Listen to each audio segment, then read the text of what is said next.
Hello guys, welcome to Asiya's kitchen. இன்றைக்கி நம்ம கொங்குராவோட சட்னி எப்படி பண்ணலான்னு சொல்லி பார்க்கலாம். கொங்குராவோட இலை வந்து இப்படி தான் இருக்கும், நீட்டாக இப்படி இருக்கும். இது புளிச்சக்கீரை கூட சொல்லுவாங்க. ஸோ இதனோட சட்னி ரொம்ப டேஸ்ட்டாக இருக்கும். நம்ம வந்து இதை சாப்பாடோட இட்லி தோசை இதை விட கூட நம்ம தொட்டு சாப்பிடலாம். இப்போ நம்ம இந்த சட்னி எப்படி செய்யலான்னு சொல்லி பார்க்கலாம். இப்போ இதுக்கு நம்மளுக்கு வந்து ஒரு வெங்காயம், ஒரு தக்காளி, கொஞ்சம் காஞ்ச மிளகா, கொஞ்சம் பச்சை மிளகா, பூண்டு கொஞ்சம் உரித்து எடுத்துக்கணும், கொஞ்சம் புளி. இது ஆல்ரெடி கீரையில் புளிப்பு தன்மை இருக்கும், இருந்தாலும் வந்து அதோட இது சேர்ந்தால் ஒரு நல்ல ஃப்ளேவர் கொடுக்குன்றதுனால நான் புளி கொஞ்சம் எடுத்திருக்கேன். ஜீரகம், அப்புறமா வந்து கருவேப்பிலை. இதோட நம்ம வந்து சால்ட் ஆட் பண்ணிக்கலாம். அது வந்து இன்னும் போக வீடியோவில் நான் காட்டுறேன். Let's get started. ரஃப்லி சாப் பண்ணிட்டால் போதும். ரொம்ப வந்து நைஸாக சாப் பண்ணோன்னு எப்படியோ நம்ம கிரைண்ட் தான் பண்ண போகிறோம். அதனால் வந்துட்டு நீங்கள் ரஃப்லி சாப் பண்ணாவே போதும். சும்மா பெருசாக குட்டியாக பண்ணணும்னு அவசியம் இல்லை.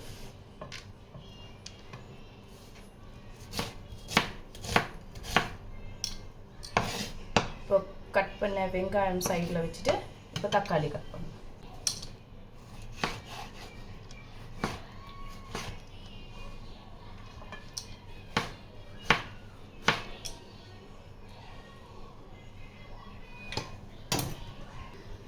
இப்போ ஒரு கடாயில் ஃபஸ்ட்டு கொஞ்சம் எண்ணெய் ஊற்றிக்கலாம்.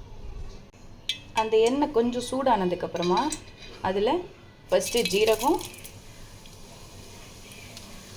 கட் பண்ணி உரித்து வச்ச கறிவேப்பிலை, அது கொஞ்சம் பொரிஞ்சு வந்தோடனே பூண்டு. இந்த பூண்டு கொஞ்சம் நல்லா ஃப்ரை ஆகி கொஞ்சம் டார்க் ஆனதுக்கப்புறமாக்கா நம்ம இதில் காஞ்ச மிளகா அப்புறம் மற்ற இதில் காட்டுறேன். இப்போ இந்த பூண்டு நல்லா கொஞ்சம் வறுப்பட்டுருச்சு. இப்போ இதில் ஆட் பண்ணலாம் காஞ்ச மிளகா, புளி, அதுக்கப்புறமா நம்ம கட் பண்ணி வச்சுருந்த பச்சை மிளகா. இது எல்லாமே போட்டு நல்லா சாட்டே பண்ணணும்.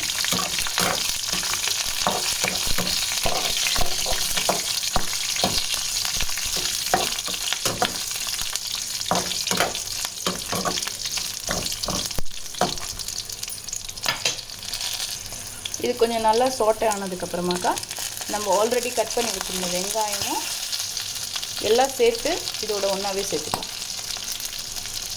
தக்காளியும் 5 மினிட்ஸ் மூடி வச்சுட்டு சிம்மில் வேக வைக்கலாம்.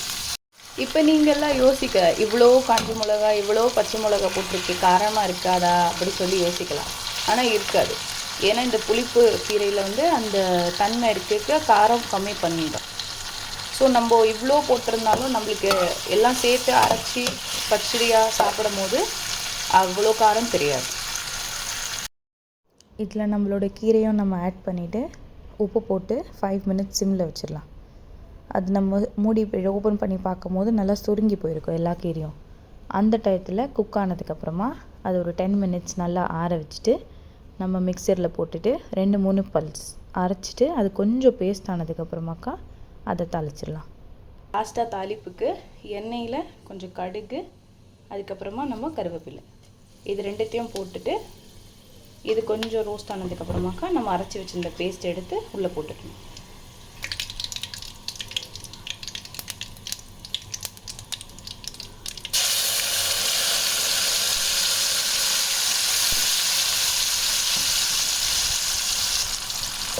இது நல்லா கொஞ்சம் குக் பண்ணி எண்ணெய் மேலே வர வரைக்கும் குக் பண்ணிவிட்டு இது நம்ம ரைஸோட, இட்லி, தோசை எல்லாத்தோட சாப்பிடலாம்.